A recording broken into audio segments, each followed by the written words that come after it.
kasancewa tare da ku a cikin wannan sabon bidiyon namu na yau, wanda a yau zan mana bayani ne akan yadda za ka iya rage ma wayanka shan datar da take yi ma. Kamar yadda muka sani wannan lokaci ne da za ka samu dukkanin wani mutum yana cewa wayansa tana yawan sha masa data, to amma ya za a yi mu mu rage wa wayanmu shan datan mu da take yawan yi mana.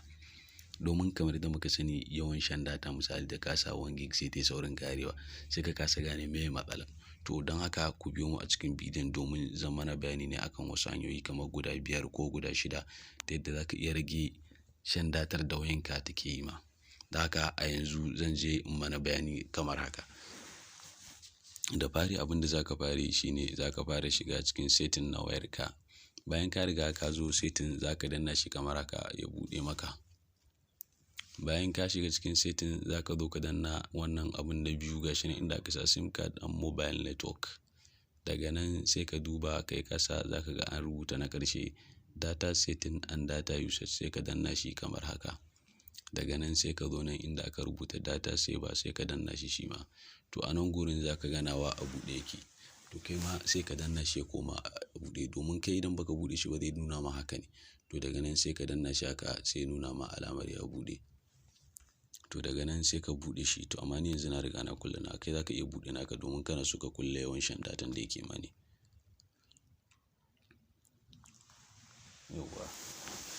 Daga nan shi ma za ka zo hanya ta biyu kuma za mu yi bayani ne akan wani application, wanda wannan application ɗin zai matuƙar taimaka mana. Abin da za mu fara yi shine a wannan hanyar za mu je cikin Play Store mu ɗauko wannan application ɗin, sai dai kuma ban kunna datan na ba, amma gashi nan na kunna ta. In ka tashi za ka yi searching za ka sa net blocker, sai ka danna alamar searching kamar haka. Yauwa, to bayan ka danna zai nuno ma alamar ka yi download idan baka da shi. To amma ni ina da shi, shi yasa ya buɗe min alamar nan ta open. To don haka yanzu zan buɗe wannan application kamar yadda kuke gani. Yauwa, to idan ka buɗe shi, wannan ita ce ta fuska farko da zai fara buɗe ma bayan ya nemi dukkan wasu dama daga gare ka, ka ba shi dama. To a nan gurin za ku ga duk gashi nan application na wayanka. To a nan za ka iya misali sai ka danna wannan alamar ta on. Gashi ne yanzu na riga na buɗe shi.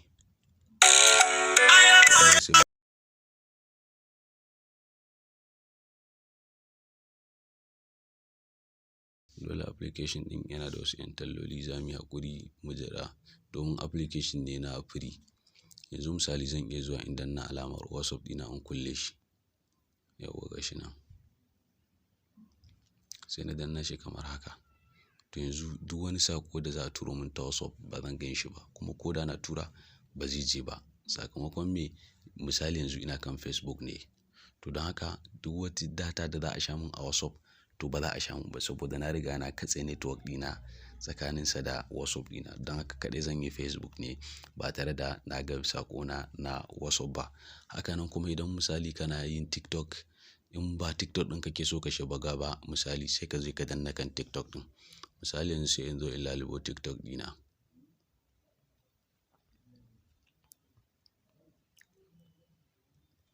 Yauwa, sai in katse shi haka.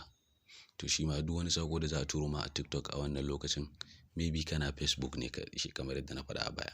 To duk wani saƙo da za a turo ma a TikTok ko a WhatsApp ba zai shigo wayanka ba har sai ka riga ka cire shi. Da haka kun ga wannan zai matuƙar taimaka ma. Abin da yake nufi wannan application ɗin, za ki sha ma data ne kaɗai ta ɓangaren da kake so a sha ma. Domin yanzu ni na danna TikTok sannan na danna WhatsApp, kun ga ba za a sha min data a WhatsApp ba, sannan ba za a sha min data a TikTok ba. Kaɗai idan Facebook ɗin za a sha min data ne a Facebook kaɗai. To kun ga wannan hanyar kenan. Kuma idan ka yi haka ka buɗe shi, haka nan idan ka yi haka nan ma ka buɗe shi. Sannan wannan application ɗin zai ringa hanawa misali a ganka online, domin idan misali ina WhatsApp ba za ka gane na buɗe data ta ba idan ina Facebook. Sakamakon na riga na katse network ɗin kamar yadda na faɗa shi ma a baya. To amma ban kulle wannan application ɗin ba, don haka zan koma in kulle shi. Domin dole sai ka kulle shi. Kun gani? Sai wannan alama ita ce ka kulle shi. Gani dama shi wannan application ɗin yana da ƴar talla ne kaɗan, don haka dole za mu yi haƙuri. Sannan hanya ta uku ita kuma za ka je ka shiga Play Store kamar yadda muka shiga a baya. Bayan ka shiga za ka zo ka danna wannan alamar mai hoton na danna shi to amma idan ya buɗe za ka je ka shiga cikin setting. Bayan ka shiga cikin setting za ka zo ka shiga inda aka rubuta don't auto update application. Sai ka katse wannan auto update ɗin, ya zamanto ba zai ke ma updating na application ba a koda yaushe. Sannan kuma za mu yi bayanin hanya ta huɗu. Hanya ta huɗu ita ce za ka je ka shiga cikin setting na wayarka. Bayan ka riga ka buɗe setting na wayarka za ka shiga nan inda muka shiga ɗazu sim card and mobile network. Daga nan za ka zaɓi sim 1 kake amfani da shi a datanka ko kuma sim 2. Sai ka danna shi sim 1 misali kamar haka. Sai ka duba na biyun ƙarshe ko in ce yes na biyun ƙarshe. Kun gan shi? Idan ka buɗe a farko za ka gan shi a nan gurin. Kun gan shi? To amma tunda yana 4G sai ka dawo da shi ya koma 3G only. Kamar yadda na faɗa shi ma kun ga idan 4G ne za ka mai da shi ya koma 3G. Dama mun san tunda aka riga aka koma 4G to wayoyin mu suke yawan sha mana data maimakon 3G. Haka nan shi ma 3G in muka ɗauke shi bai kai 2G yawan shan data ba. Kaga kenan 2G bai kai 3G shan data ba, sannan 3G bai kai 4G shan data ba. To amma 4G duka ya fi su ƙarfin network, sannan 3G ya fi 2G ƙarfin network domin wannan kowa ya riga ya san shi dama. Sai hanya ta huɗu. Hanya ta huɗu ita ce za ka na yawan connecting da Wi-Fi. Misali yanzu za ka duba nan ka danna Wi-Fi connection.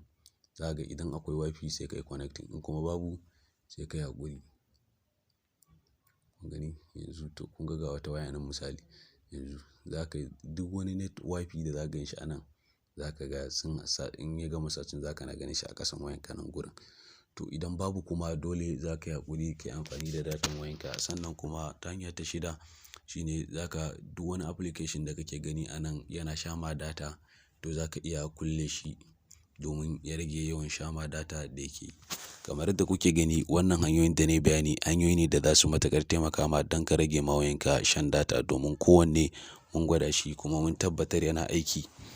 Haka wannan shine ƙarshen bidiyon namu na yau, amma da Allah kada ku manta daga ƙarshe idan har bidiyon ya burge ku kada ku manta ku danna masa alamar like, sannan ku sharing ga dukkanin 'yan uwa a dukkanin social media domin su ma su ƙaru da wannan abu.